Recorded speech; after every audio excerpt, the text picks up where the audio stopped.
Siguro katulad ko kayo na nawindang sa mga nangyari sa ating bayan, lalo na sa Senado, sa politika, at kasama doon ay dahil tayo ay informed sa ating mga consciences at sa ating pagiging makabayan ay meron tayong mga komento sa mga nangyari sa Senado, ano man ang opinion mo, at nakakatuwang isipin, no, na magkakaiba tayo ng mga opinion man o hindi, pero pare-pareho tayong Pilipino, may mga pagkakaiba tayo pero marami tayong pagkakatulad. At pagdating sa ganitong bagay, naiisip natin, lalo na bilang Kristiyano, nakikita natin na habang tayo ay may liberty at meron din tayong mga paninindigan at paniniwala na for sure ay malaya nating gagawin yon, ang isang comfort ay hindi lang tayo mamamayang Pilipino.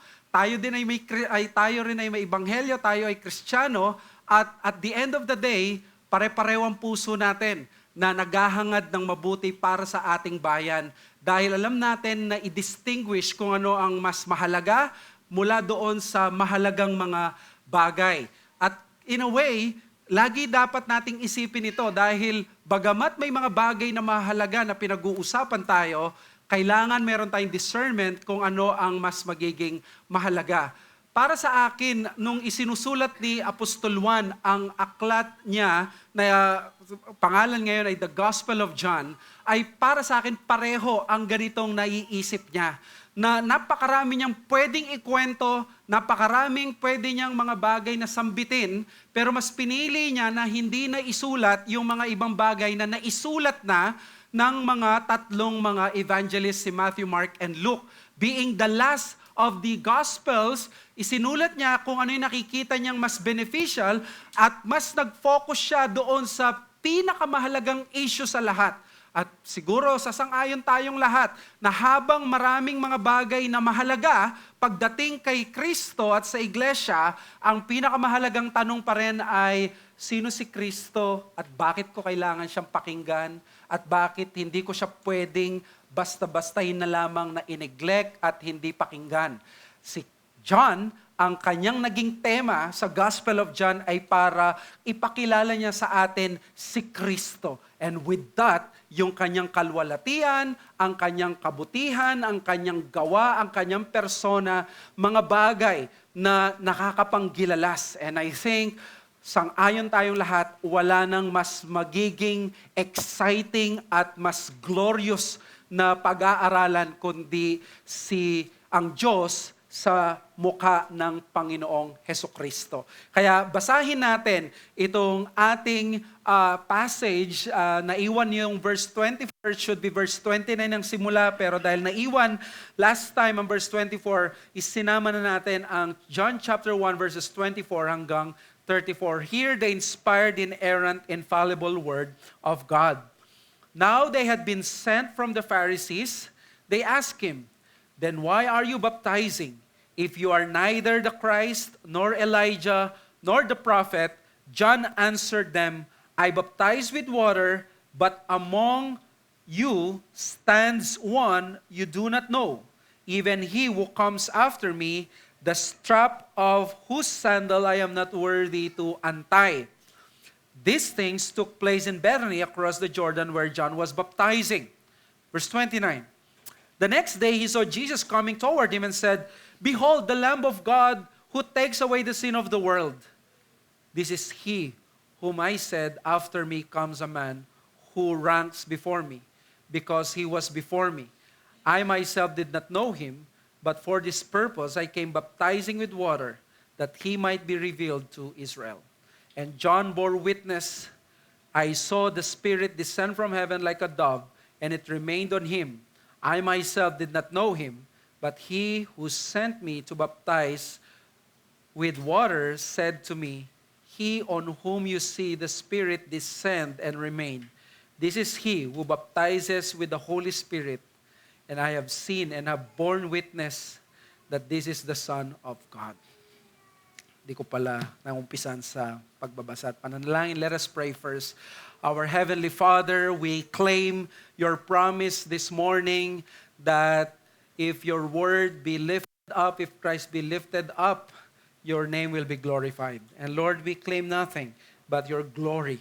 And we ask na maintindihan namin ang iyong salita, mapakinabangan ito sa aming mga kaluluwa, and it will be food for our weary souls, that indeed, it will be a good reminder sa amin that at the end of the day, the most important thing is that we know that there is the Lamb of God which takes away the sins of the world. Thank you. We ask these things in Jesus' name. Amen. So si Apostle John, he continues to introduce to us kung sino si Jesus using the witness of John the Baptist. Bigyan ko lang na mabilis na background, natigil kasi tayo dito. Ang Gospel of John is considered by some as an eschatological thunderbolt. Kumbaga, dito binagsak si Jesucristo as the very fulfillment ng Old Covenant. Kang maraming mga salita doon, He is the pre-existent, eternal Son of God who came to the world para iligtas ang tao, at sa pamamagitan ng pagtitiwala sa Kanya at sa Kanyang ginawa, makakasumpong ng buhay na walang hanggan ang sino mang makasalanan. Kaya ang ginawa ni John, pinresent niya si Christ. Ang prologue, binigyan niya tayo ng isa sa pinaka-Christological passages sa buong Biblia. Sino ba si Kristo at bakit hindi siya pwedeng hindi pansinin ng bawat tao? Hindi siya simpleng guro o propeta na katulad na sinasabi ng iba. Kaya si John, hindi siya nagsimula sa Bethlehem na nabuhay lang si Kristo mula sa Middle East. Siya ay nagpasimula doon sa kalangitan, sa walang hanggan, sa Trinidad ng Diyos. Si Kristo ang nagre-reveal sa Diyos Ama.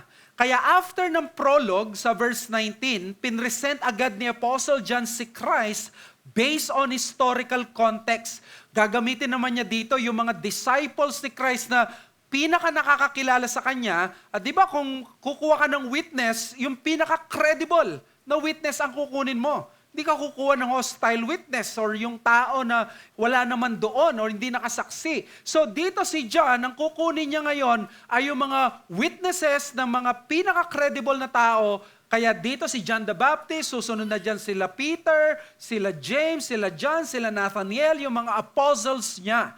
Kaya si John the Baptist, he was introduced sa atin dito ni Apostle John. At ang introduction niya kaagad, no, I am not the Christ. Alam nyo, ito ay powerful but humble clarification.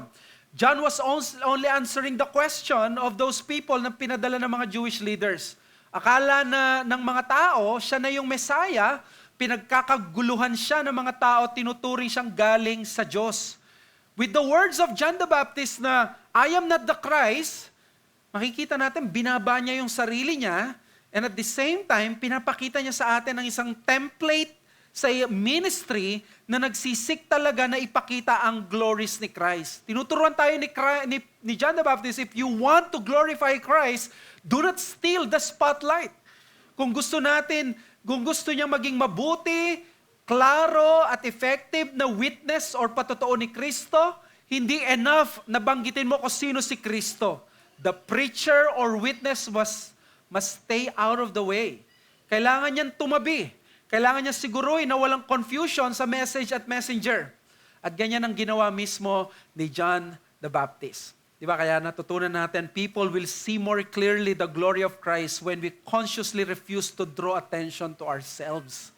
Paalala ito sa atin, mga preachers, pastors, deacons, at maging mga members sa ating ministry. Hindi tayo ang bida. In fact, hindi lang sapat na we glorify God, to God be the glory. Hindi sapat yun. We must consciously mortify yung need na makilala, magkaroon ng credit, at sa mga bagay na yon. Now, dito sa text natin, we continue yung witness ni John the Baptist. Pinoproclaim ngayon ni John the Baptist yung ikalawa niyang pagpapakilala kay Christ. Ang una is, I am not the Christ. Ngayon naman ay, behold, the Lamb of God. Isa sa pinaka-cherished, pinaka-sikat, pinaka-significant titles ni Christ sa New Testament. It is a phrase that has caught the attention and the imagination of the church. Pupunta ka sa medieval age at ang mga churches sa England, marami kang makikita ng mga depiction ni Christ as the Lamb of God. may mga pendant, may mga kwintas, maraming mga sa arts, pinaint si Christ as the Lamb of God. This is a phrase that has a rich history sa Old Testament. At kapag nakita natin ito, nare-remind tayo, no? Ang description ni John the Baptist kay Christ is not a miracle worker, hindi isang faith healer. Ang pinapakita niya ay yung pinaka-essential at pinaka-importante sa lahat na ma-remind tayo that at the end of the day, this is the most important thing, that we will see Christ, not someone na nagpapaganda lang ng buhay natin, but as the Lamb of God who was sacrificed for our sins because He alone takes away the sin of the world. Kaya napakayaman ng kahulugan ng phrase na ito. Ina-underline nito yung glories ni Christ, yung kanyang person, yung kanyang work. Sino siya at ano ang kanyang ginawa? Which gives us an important instruction when it comes to being a witness of Christ. Si John the Baptist, siya ay witness ni Christ dito at pinapakita niya nung pinakilala niya si Christ, He is the Lamb of God. Tanuhin kita, pag nakita mo in the first time ang Panginoong Yesus, let's say, kapag nagkaroon na ng second coming, or let's say if you were on that spot, pagkakita mo kay Christ, what would be your first response and your first words when you see Christ? Para sa iba, sasabihin nila, eto na ang great miracle worker. Eto na yung great faith healer. Eto na yung magbibigay ng blessing sa akin. But look at John the Baptist. Nung pagkakita niya, Jesus is coming toward him, napahiyaw siya. Behold, the Lamb of God, which takes away the sin of the world. Kagad nakita niya si Christ as not as someone na parang king, na powerful, or although he is a king. Hindi niya nakita si Christ as creator, although Christ is the agent of creation. Hindi niya nakita ito. Ang nakita niya ay si Christ as that sacrifice for his sin and that solution sa great problem ng tao bilang makasalanan. So our task as witness like John the Baptist is to focus on the glories of Christ. And that is our message. Our task as witnesses is to proclaim Christ, highlighting the gloriousness of His person and work. Ang ating trabaho bilang mga saksi ni Kristo is to proclaim Christ, at pag pinroclaim natin si Christ, we highlight the gloriousness of His person and work. We are not born yesterday, ika nga. We have seen and we have heard how people proclaim Christ. There are a lot of ways to proclaim Christ. You can proclaim Christ in a way na beneficial sa iyo at gagamitin mo yung pangalan ni Kristo para ikalakal ang katawan niya at kumita ka ng salapi. May mga taong pinoproclaim si Christ sa paraan na para sumikat sila at ma-introduce ang kanilang platform. Ginagamit lang nila si Christ as platform sa kanilang mga sariling interests. There are some people and even Christians who like to mention of Christ because He has really attracted their attention, but at the same time, ang pinaka-essence pa rin is yung benefits nila na makukuha dito. Now, we are being introduced sa atin that when we witness for Christ at pinoproclaim natin si Christ, are we like John the Baptist, na ang makikita natin kagad ay ang gloriousness ng kanyang person and work. Alam niyo, may kakaiba dito sa pananalita ni John the Baptist. Kasi pinagkamalan siyang si Kristo eh. At by this time, mas maraming followers si John the Baptist kay Christ. Ang sabi ng context ng mga scholars, si Christ ay katatapos lang sa 40 days na temptation sa wilderness. Which means, wala pa siya talaga sa public ministry. Magsisimula pa lamang siya. Kaya si John the Baptist, kilala na siya. In fact, ang tingin sa kanya ay Messiah, kaya napilitan ng mga Jewish leaders na magpadala ng mga tao para itanong, ikaw ba talaga si Christ? At hindi nila mabusalan ng bibig itong si John the Baptist because the people treated John the Baptist as prophet from God. So in other words, mas maraming followers, mas maraming likes, mas maraming mga fans itong si John the Baptist kaysa kay Christ. Pero pag tiningnan mo ang account, ni John the Baptist, ang bukang bibig niya, it's always si Christ ay nasa taas, siya ay nasa baba. Lagi niyang kinokontras ang sarili niya. Lagi pa niyang sinasabi, ako binabaptize ko kayo ng tubig, pero may darating na ibabaptize kayo ng Spirit. Ako ganito, pero hindi ako worthy na itali man o ilagay man yung strap sa kanyang sandalyas. Ganito kababa si John the Baptist pag tinitingnan niya sarili niya kay Kristo. At yan ang binibigay sa atin na napakagandang halimbawa na kapag nakita natin si Kristo honestly, magkakaroon ba tayo ng pagmamayabang? Ang isang dahilan dito, bakit pinag-aaralan natin ang Gospel of John is by seeing the glories of Christ, we can properly see ourselves kung sino tayo. Napakahirap magyabang kapag kaharap mo si Kristo. Pag nakita mo kung gaano siya ka-glorious, kung gaano siya kabuti sa kanyang gawa, kapag pinag-aralan mo yung kagawa niya na never siyang nagkasala, never siyang bumigay sa kasalanan, hindi mo maiiwasan na hahanga ka and you want to be like the Lord Jesus Christ. Now, if we want to highlight yung gloriousness ni Christ sa kanyang person and work, ano yung mga bagay na yon na glories ni Christ dito na binanggit? Well, yung mga titles at yung works niya. Una, there is that the Lamb of God that cleanses sin. And number 2, the Spirit of God that transforms sinners.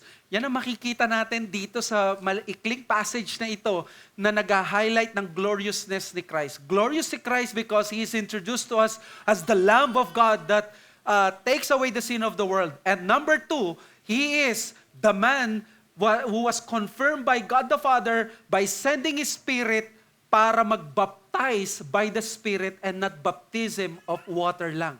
That means transformation of sinners. So tingnan natin yung una sa verse 29 to 31. The next day he saw Jesus coming toward him and said, "Behold, the Lamb of God who takes away the sin of the world." In a startling scenario, John the Baptist exclaimed that Jesus is the Lamb of God, or yung popular na Latin Agnus Dei, a seeming new title to the Messiah that only found in John's writings. Marahil, kung ikaw ay Gentile, Pilipino, Kristiyano, hindi ka Hudyo, at nagbabasa ka na ng New Testament, lumaki ka sa Catholic Philippines, most likely para sa'yo, very familiar ka na sa term na Lamb of God. But do you know na itong title ng Lamb of God ay hindi mo matatagpuan ito sa Old Testament at sa New Testament except sa writings ni John. Famous symbol ito ng Kristyanidad, pero makikita natin sa mga cathedral, sa mga altar, sa music, the Lamb of God, yung sa arts. It has captivated the imagination of many Christian artists. Isa ito sa known emblem ng Christianity na ang Messiah ay Lamb. But for your information mga kapatid, matatagpuan mo lang ang exact term na Lamb of God sa John 1:29, which is our text, and also Revelation 5:12. Parehong sulat ni Apostle John. Sa Revelation 5:12, sabi doon, saying with a loud voice, "Worthy is the Lamb who was slain to receive power and wealth and wisdom and might and honor and glory and blessing." So with these two passages, makikita natin that Jesus is identified explicitly as Lamb, but it came only from John the Apostle. Now, siguro ang tanong nyo, bakit kailangan banggitin yon? It is because may mga Bible critics na ibang mag-isip. Dahil nakakita lang nila ito kay John, ang sabi ng mga Bible critics, tingnan mo, walang Old Testament background yung term na Lamb of God. Ibig sabihin, gawa-gawa lamang ni John the Baptist yung word na Lamb of God, wala itong connection sa Old Testament, walang connection ito. So therefore, si John the Baptist nag-invent siya ng panibagong title kay Christ. Now, tanungin ko kayo, do you think tama yung ganong pag-iisip? Na ang Lamb of God ay dahil walang explicit na ganon sa Old Testament, ay wala siya sa ganong as a concept? For sure, ang sasagot ninyo ay hindi. Kung hahanapin mo ang mismong term na Lamb of God, ay hindi mo nga ito makikita pero yung concept ng isang inosente, unblemished at maamong hayop tulad ng isang tupa na kinatay at inalay para sa Diyos bilang offering sa Diyos, very clearly siguro sasabihin ninyo, teka muna, ang daming beses ko nang nakita yan sa Bible. Nakita ko na yan sa Genesis. Nakita ko na pa nga yan nung panahon ni Adam na merong kinatay ang Panginoon. Makita na natin yun sa panahon ni Abraham, maging sa Exodus. So therefore, sasang-ayon kayo na bulag ka na lamang siguro pag hindi mo nakita yung theme ng Lamb of God na na-sacrifice as a sin bearer or someone na na-sacrifice para sa isang makasalanan. And therefore, ang scarlet thread ng Lamb of God na ito ay mula sa Old Testament nagpro-progress to the point na mag-culminate ito kay Christ. To the point na nung nakita ni John the Baptist si Jesus, wala na siyang ibang mailabas sa kanyang bibig kundi, this is the Lamb of God na sinasabi ng Old Testament because this is the very fulfillment of those lambs that were sacrificed. Daling ko kayo sa Genesis 22. Si Abraham sinacrifice ang sarili niyang anak bilang requirement ng Diyos. Sabi ng Diyos kay Abraham, pumunta ka sa Mount Moriah and in a very mind-boggling command ng Diyos, ialay mo ang iyong anak, isacrifice mo. Si Abraham, very unprecedented din ang ginawa niyang obedience. Nag-proceed siya na patayin ang sarili niyang anak na si Isaac. Ang ginawa ng Diyos, pinigilan siya, at nung pinigilan siya, alam na ng Diyos ngayon na siya ay susunod sa kanyang kalooban. The ram, ang ginawa ng Panginoon ay nung wala na si Isaac, nag-provide siya ng isang ram. The ram was sacrificed. And while hindi explicit na expiation yun ng kasalanan, malinaw na merong substitutionary death na tema sa Genesis 22. At ang nagdusa ang isang inosenteng tupa. Pagdating mo sa Exodus, sa chapter 12, mas naging malinaw pa sa Exodus 12 na nung ang Israel ay dadalawin ng Diyos sa Egypt, at sinabi niya as a judgment sa Egypt ay dadalaw ang angel of death at papatayin niya ang mga eldest son sa kanilang mga households. In order para ma-spare ang mga Israelita dito, in-instruct ni Yahweh si Moses na sabihin sa children of Israel that they will slaughter a lamb without blemish and that they will spread itong blood ng lamb na ito on the doorposts so that kapag dumaan ang angel of death, he will pass over the household. The blood will symbolize the covering of God doon sa household na yon. At sa sinabi sa Exodus 12, nagkaroon ng great wailing doon sa mga households ng Egypt while ang mga anak ng mga Israelita, they were spared from that very judgment of God. It was the blood of the lamb ang siyang naging medium para ipakita that they will be saved from that judgment. Hindi lamang ito. Meron pa po tayong Isaiah 53 where the Messiah was said to be like a lamb that is led to the slaughter. Kaya naman nung si John the Baptist ay tumayo at sumigaw na si Kristo ay Agnus Dei, the Lamb of God, unawa agad ito ng mga tao. Si Kristo ang siyang katuparan ng mga tupang inialay sa lahat ng mga panahon sa Old Testament. Ibig sabihin, siya ang naging dakilang alay at substitute for the sins of the people. So this is the glorious title of Christ. Higit pa sa hinihintay nilang lahat, ito ang pinaka-kailangan nilang lahat. That there would be this sin killer, that Lamb of God, which will take away the sin of the world. So what is the point here? The glory of Christ in being the Lamb of God is that He took away sin permanently once and for all, and not simply covered it temporarily. Wait lang.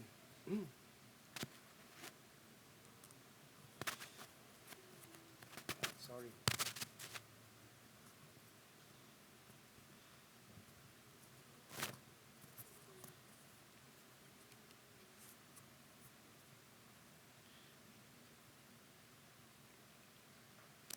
Thank you, brother. So, the glory of Christ in being the Lamb of God is that He took away sin permanently, once and for all, and that simply covered it temporarily. Now, bakit ko ginamit ito para i-highlight na glorious ang Panginoong Yesus? Alam niyo, ito ang nakakamangha at nakakapanggilalas sa title na ito. Ang mga lambs na kinatay sa Old Covenant, alam niyo ba, ay pawang pantakip lamang sa kasalanan nila temporarily. Pero never itong ginamit na panlinis o pangalis sa kanilang kasalanan permanently. Hindi maaari dahil hindi kaya ng blood of bulls and goats. Dahil sabi ng Hebrews chapter 10, the blood of bulls and goats can never take away sins. It is impossible for the blood of bulls and goats to take away sins. Kasi sa Hebrews chapter 10 verse 10, and by that we will have been sanctified through the offering of the body of Jesus Christ once and for all. Which means ang Panginoong Yesus, glorious talaga ang kanyang title at very glorious siya because ang kanyang pagiging Lamb of God is talagang siya yung nag-aalis ng kasalanan truly, literally, and permanently. While yung mga lambs na kinatay noon, they just acted na parang temporarily nagkaroon ng ganong sanctification or salvation doon sa particular na bagay na yun. But on the permanent cleansing from sin, walang kakayanan ang mga dugo at ang mga lamb na yon. Kung ang isang Hudyo, pinahid niya yung blood na yon at ang isip lamang niya ay yung blood na yon ay dahil sinabi ito ni Moses at kailangan ko to para mapanatili ako dito sa Israel, that doesn't mean na-cleanse ang kanyang kasalanan. That is the disadvantage of the Old Covenant. Yan ang sabi ng Hebrews chapter 10 verses 11 to 12. Every priest stands daily at his service offering repeatedly the same sacrifices which can never take away sins. Imagine niyo sa chapter 10 ng Hebrews, 2 beses binanggit, which can never take away sins. Ang mga blood of bulls and goats, they can never take away sins. Itong mga priest that stands daily at his service, they can never take away sins. But when Christ had offered for all time a single sacrifice for sins, He sat down and at the right hand of God, nandoon, umupo siya. Tapos na ang pag-aalay, tapos na ang daily sacrifice nung si Christ ang siyang tumayo at inoffer ang kanyang sarili. Don't miss what the Hebrew author is saying. The old covenant offerings, hindi kinaya na alisin ang kasalanan. But the Lamb of God whom John the Baptist was testifying before everyone, ang sinabi niya, ito ang pinakahinihintay ng lahat. Ito ang pinakamahalaga sa lahat. The Son of God came to actually and truly cleanse them from sin. Kung ikaw ang nasa Egypt noon at Hudyo ka at sasabihin sa'yo, ganito lang gawin mo para hindi mamatay ang panganay mong lalaki. Kunin mo yung dugo at ipahid mo sa pinto mo. Siguro ang sasabihin mo, wow, Savior, ikaw ang hulog ng langit. Sobrang saya mo. Now, that is a legitimate celebration. Gusto kong makita ninyo yung comparison when you come to the new covenant na nung si John the Baptist ang nag-announce, behold, the Lamb of God which takes away the sin of the world. Something that was not able to be said by Moses. Hindi kinaya ni Moses na sabihin yun. Hindi niya sinabi na kapag pinahid nyo to, mawawala yung kasalanan ninyo at kayo ay magkakaroon ng buhay na walang hanggan. Hindi niya sinabi na permanently na ganito ang mangyayari. Pero pinautos niya yon so that they will be saved on that particular moment. But John the Baptist, nung siya, he was able to say, this Lamb of God can take away the sin of the world. Mga kapatid, sinasabi ko to because si Kristo ay dumating dito, hindi ayon sa expectation ng mga tao sa Kanya. hindi siya naging philosopher, hindi siya naging teacher ng morality. Marami ang mga nakagawa ng mga bagay na yan, pero si Kristo dumating siya sa paraan na walang tao makakapagbigay ng solusyon sa kanyang problema na ginawa. And that is yung problema ng kasalanan. I would rather have that Lamb of God because that Lamb of God is the only one who takes away the sin of the world. In other words, ang sin problem natin, ang pinagkaloob ng Diyos na solusyon.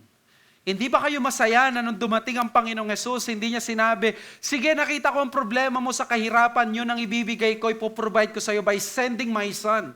Hindi, ang pinaka-sinold ng Panginoong Hesus by being the Lamb of God is our sin.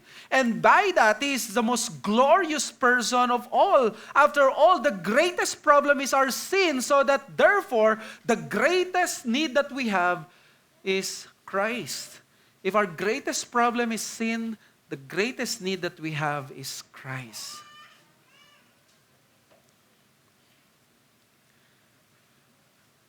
Kung tatanungin ko kayo with all what is happening sa Pilipinas, ano yung pinakamatinding problema ng Pilipinas? We can say politicians. We can say yung sistema. But we all agree, di ba? Yung sin, pinaka-problema pa rin ng Pilipinas. Manifesting in corrupt practices, corrupt leaders, both aisles, whether pro or anti, we may believe na may mas ma-okay, mas mabuti, go, walang problema. But at the end of the day, sin has infested us all. It has infested yung buhay natin, yung trabaho natin, yung mga pamilya natin, yung mga relationships natin, and even this very nation na napakalaki ng potential. So therefore, let me challenge you that do not forget that your greatest problem and enemy is your sin, so that you will not forget that your greatest need is Christ, the Lamb of God. Do not forget that. Ang ginagawa ng book of John is, while we all toil, while we do those things, while we live sa ating mga buhay, at the end of the day, the greatest knowledge is to know Christ. The greatest person to know is Christ. The greatest body of knowledge is to know kung anong kalooban ng Panginoong Hesus sa atin. The moment you forget that your greatest problem is sin, is the same moment that you will forget of Christ's righteousness. Kaya sabi ng mga Puritans, still sin be bitter, Christ will not be sweet. Kapag hindi mo na nakita yung sarili mong kasalanan as problem, as your greatest problem, that is the moment na nalulose yung gloriousness ni Christ. Kapag mas nakikita mong great problem mo, yung kasalanan ng kapwa mo, kasalanan probably ng mga politiko o ng mga ibang mga tao, ng sitwasyon na ito, at hindi natin nakikita ng greatest problem natin ngayon ay ang ating mga sarili, that is the moment that we are forgetting the gloriousness of Christ. On the backdrop of our sinfulness shines the gloriousness and preciousness of Christ.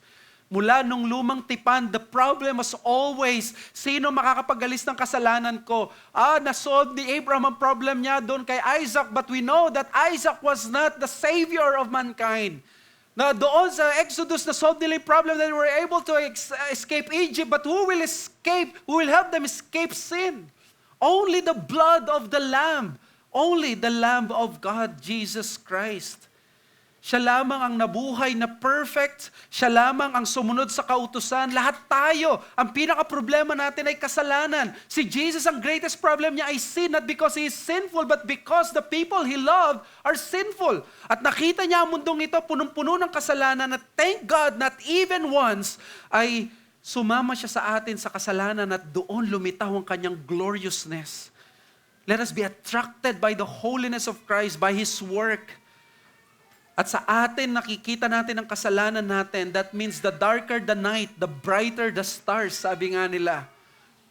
Kapag daw napaka-dark ng kalangitan, mas makikita mo na brighter ang mga stars. Pag nakita mo sarili mo sa backdrop ng sino ka sa kasalanan, lilitaw na kailangan mo si Kristo, hindi mo kakayaning wala si Kristo. Kung tingin mo ay matitindi ang kasalanan mo at malaki ang kasalanan mo, mas lalo kang aasa kay Kristo at mas lalo siya magiging precious at glorious sa iyo. Dahil alam mo, walang anumang bagay at tao sa mundong ito makakapag-alis ng kasalanan mo at ng stain na dulot ng kasalanan mo. The guilt behind all your iniquities, the guilt that you bear on your secret sins, the wicked deeds that only God and probably some few people only know about you. No one and nothing can take those sin away except the blood of the Lamb of God, Jesus Christ. Paano hindi mo siya pahalagaan ngayon, itong Kristo na ito? So kung si Kristo ang siyang problem solver natin when it comes to sin, and sin is our greatest problem and Christ is our greatest need, bigyan ko kayo ng mga applications. This also means na walang puwang ngayon sa Christianity ang self-righteousness. Ito ang kabaligtaran ng gawa ni Kristo dahil ang ginagawa niya is He takes away our sin. Ang self-righteousness, tinatry mong itago ang kasalanan mo. Tinatry mong i-deny ang kasalanan mo. Nagpipretend ka na either wala kang kasalanan or konti lang ang kasalanan mo, hindi ka kasing tindi ng kasalanan ng kapwa mo. But you see, there is no true proud Christian dapat. Tulad ni John the Baptist, when we see Christ in His gloriousness, that He is the Lamb of God which takes away the sin of the world, kahit gaano ka kasikat, katulad ni John the Baptist, kahit gaano ka kabanal tulad ni John the Baptist, all you can see is a rotten son of God, the rotten child of God.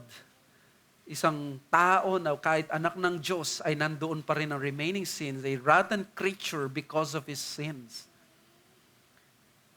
Hindi daw siya karapat-dapat na yung strap ng sandal ng Panginoon is not worthy to untie. Alam niyo ba noong panahon nila yung mga tao dahil sila ay naka-sandals, di ba? Wala pa mga shoes katulad natin. Tapos wala pang mga pavement, wala pang asfalto, yung mga dinadaanan nila alikabok, tapos pawisin, wala pang mga mga pangalis ng odor. Medyo hindi ganun kagandahan ang amoy ng mga paa ng mga tao. Siyempre, pati yung kanilang mga sobrang, sabihin natin, madumi talaga. To the point na even yung mga servants sa bahay, hindi sila nire-require at hindi nila trabaho na ipasuot yung tsinelas. Trabaho yun ng tao. So that walang gumagawang slave noon. Pero sabi ni John the Baptist, hindi man ginagawa ng slave, ako, kung lalagay ko yung sandalyas ni Christ, yung strap ko siya, hindi ako worthy kahit doon. Ganito kababa. Nakita ninyo? Nung nakita niya si Kristo kung sino siya, hindi pwedeng magmataas. Napakahirap magmataas sa isang taong katulad ni Kristong napakabanal. Kaya kung ikaw kilala mo si Kristo, dapat nilalabanan natin ang self-righteousness, yung pagiging tama ka lagi, yung ikaw ang pinakabida, ikaw yung parang nakikita mo lagi ang kasamaan ng ibang tao, yung sarili mo, hindi mo nakikita. Kung kilala mo si Kristo, dapat kilala mo sarili mo ng makasalanan. This also means na ang tao mapagmataas, mahilig magmalinis, mahilig mag-portray na wala siyang kasalanan, hindi umaamin sa kanyang karumihan o kahinaan, ay yung taong hindi gaanong kita ang gloriousness and beauty ni Kristo. Hindi mo nakikita talaga ang beauty at gloriousness ni Kristo kung lagi mong nakikita kung gaano ka-linis at ka-beautiful. This also means na walang kasalanan ang hindi kayang alisin din ng Lamb of God. Marahil malayo na ang kalagayan mo ngayon, ang tingin mo, ang dami mo ng kasalanan, sa isip mo, paano ka pa mapapatawad ng Diyos? Paano pa kaya ito? Kaya pa ba akong patawarin ng Diyos? Ang sabi ng Bible, the Lamb of God which takes away the sin, singular, which means lahat ng kasalanan na yan, collective, the sin of the world. So, paano ka pa kaya makakabalik sa Kanya? May milagro pa kayang darating? May maibabalik ka pa ba sa Kanya? Yes, the Lamb of God can remove your sin. In fact, the promise of the new covenant is this. Hebrews 10:17. I will remember their sins and their lawless deeds no more. That is the most comforting thing. Kaya tayo naglo-Lord's Supper . para lagi nating isaisip, pinatawad ka na. Kasi alam mo yung pinakamatinding pakiramdam ng guilt na ge-encroach sa'yo, binubulong ni Satanas, ikaw ay walang pagkakaiba, walang pagbabago, ikaw ay hindi karapat-dapat, ikaw ay tama lamang na maranasan mo to, hindi mo kailangan magtiwala, wala kang kwentang anak ng Diyos. Kailangan mo lagi ng assurance ng gospel na hindi mo mahuhugasan ng sarili mo ng kasalanan kahit sa pagtupad ng kautusan. I like what our presider did kanina, na sa Ten Commandments, hindi natin maililigtas ang sarili natin, but only by the blood of Christ, sa 1 Peter. Doon tayo magkakaroon ng kalinisan at doon tayo magkakaroon ng pag-asa. Kaya kung ikaw naman ay napatawad na at nalinisan na sa kasalanan, ikaw, tandaan mo, is you are one of the most blessed people on earth. But here's what you should do. The same way Christ did. Hindi niya dinisobey ang Diyos, hindi niya dinout ang Diyos. Anong conclusion ng Hebrews chapter 10? After saying na hindi mahugasan ng blood of bulls and goats, no priest can take away those sins, but Christ, by His offering once and for all, remove our sins. Anong sabi niya sa Hebrews chapter 2, verse 22? The conclusion is this: let us draw near with a true heart, in full assurance of faith, with our hearts sprinkled clean from an evil conscience and our bodies washed with pure water. Let us hold fast the confessions of our hope without wavering, for He who promises faithful. Let us consider how to stir up one another in love and good works, not neglecting to meet together, as is the habit of some, but encouraging one another, and all the more as you see the day drawing near. Mga kapatid, kung alam mo pala na si Kristo, nilinisan ka niya at hindi ka na alisan ng kasalanan through the blood of bulls and goats and this priest who stands daily on the temple, you draw near to God with true heart, in full assurance. Magkaroon ka ng tunay na assurance, kapanatagan, pag-asa at comfort. Tunay kang pinatawad, nilinisan ng Diyos, at doon mamumuhay ka based on what God has done to you. Mamumuhay ka kung nilinis na pala ako ng Panginoon, then therefore, I should not think that because I am a sinner, I could continue to sin. Ay, hindi ko dapat isipin na dahil ganito ako, alipin ako sa kasalanan. No, ang sabi niya dito, consider one another, to stir up one another for love and good works. Do good. Love people. Do good works. Do not neglect the meeting of together. You try na i-enjoy mo yung community mo, yung new covenant faith mo, and new covenant community. At yan ang dapat mong gawin. This is how you sanctify yourself. Dito ka napapabanal with all the available means of grace made available by the new covenant of Jesus Christ. Members, or ikaw ay Kristiyano, is sin still the evilest culprit? You think sa bawat pagpunta mo dito in keeping the Sabbath? The Sabbath is here to remind you that it is still yung kasalanan ng pinaka-enemy mo, not your brother, not your sister, not even the unbelievers. The Sabbath is here to affirm your belief that this community ay katuwang mo in fighting against your sin, in fighting another reason to side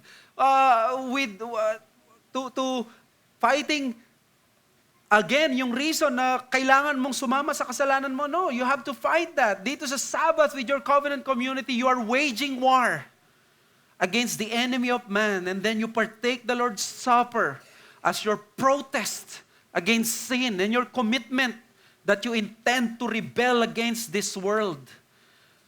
There, sa Lord's Supper, hindi ka possession ng kasalanan. Mamaya kapag nag-Lord's Supper tayo, hawak mo yung tinapay at yung inumin, alalahanin mo possession ka ni Christ. Hindi na kasalanan ang pinaka may say sa'yo. Sa mga bisita namin dito, sa mga anak namin, your greatest problem is the same as ours, kasalanan. Ang greatest need mo ay si Christ. Kailangan mo ang Lamb of God na hindi lamang magko-cover ng sin mo, kundi mag-aalis talaga ng sin mo through His death. At ino-offer ni Christ ang sarili niya by faith in Him and repentance from sin. Kung wala ka kay Christ, lumapit ka. That is your true hope. That is the gospel. The gospel is the love of God which takes away the sin of the world. The second one is the Spirit of God that transforms sinners. John kept on contrasting his work and mission with that of Christ. His baptism was different from his. Sabi niya sa verse 32, And John bore witness, I saw the Spirit descend from heaven like a dove, and it remained on him. I myself did not know him, but he who sent me to baptize with water said to me, He on whom you see the Spirit descended and remained, this is he who baptizes with the Holy Spirit. Ang ginawa ni John, kinontrast niya yung sarili niya. Masyado siyang KG, di yung KJ, no? KG, about himself, but not with Christ.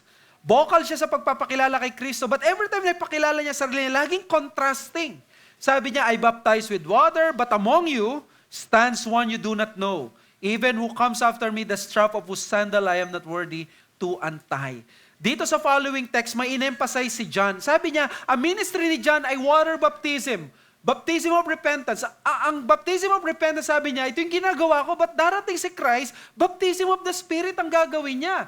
Kung ako ay magbabaptize ng water, yun ay outward manifestation lang dapat ng inward repentance. Kung si Christ, ginagawa niya ang pinaka-importante at genuine work na ang lahat ng ibabaptize ni Christ nagkakaroon ng true transformation of the heart and soul. Hindi lahat ng ibabaptize ni John the Baptist ay tunay na ligtas because ito ay outward lamang. May mga makakalusot, pero kay Christ ang baptism niya walang lusot. Absolute 100% regeneration.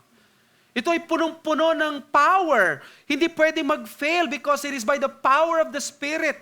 Kapag binaptize ka ni Christ sa kanyang Spirit, there is true transformation. But John the Baptist is just the servant na magiging result ng ginawa ni Christ ay babaptize si John the Baptist. Kaya sabi sa 132 ay John bore witness at tinetestify niya. At sabi niya, andito yung confirmation ng God the Father at nag-descend ng Holy Spirit. Messianic ang kanyang ministry, baptism of the Spirit, mas mahalaga, mas tunay na nagtatransform. Pero sabi niya, I do not know si Jesus. Kilala niya si Jesus bilang pinsan. Kilala niya, pero bakit sinabi niya, I do not know him?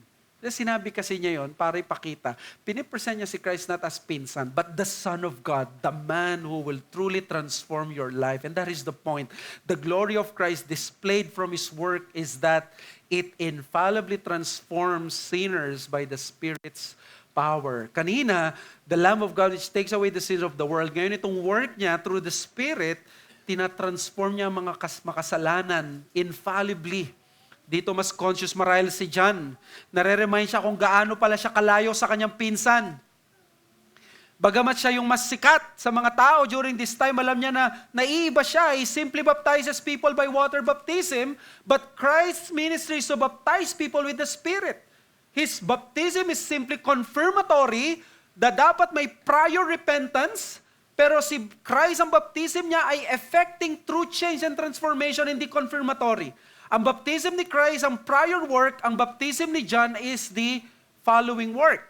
John's baptism is external, visible act. Christ's baptism is internal, invisible work of the Spirit na lalabas because if you are truly transformed, ang baptism ni John, ang baptism ni Christ ay tunay kang babaguhin. Ang baptism ni John pwede mag-produce ng false disciples kung walang tunay na repentance, pero ang baptism ni Christ ay infallible. It cannot err. Ganito ka-glorious ngayon si Christ. It overcomes the depravity of man, yung efficacy ng Spirit. John's baptism is simply outward membership to the community of God. John's baptism is absolute membership to the true people of God. In theology, ang tawag natin dito, regeneration. The Spirit of Christ works in the heart of sinners. Yan nasabi ng Titus 3:5-6, by the washing of regeneration and renewal of the Spirit. Sa 1 Corinthians 12:13, for in one Spirit we are all baptized into one body. So with this infallible, miraculous, and absolute transformatory work of Christ, through the power of His Spirit, Christ becomes even more glorious to His people. Namamangha ka ngayon kasi ang Kristo palang pinapakilala sa atin dito ay hindi isang Kristong peke, tunay na nagpapabago. Di ba kapag may scandal sa church, maraming atake sa Christians is, totoo ba talaga yung gospel nagpapabago? Bakit the people that you revere, they fall into sin? Totoo ba kaya? Parang joke lang yan, hindi naman talaga totoo eh.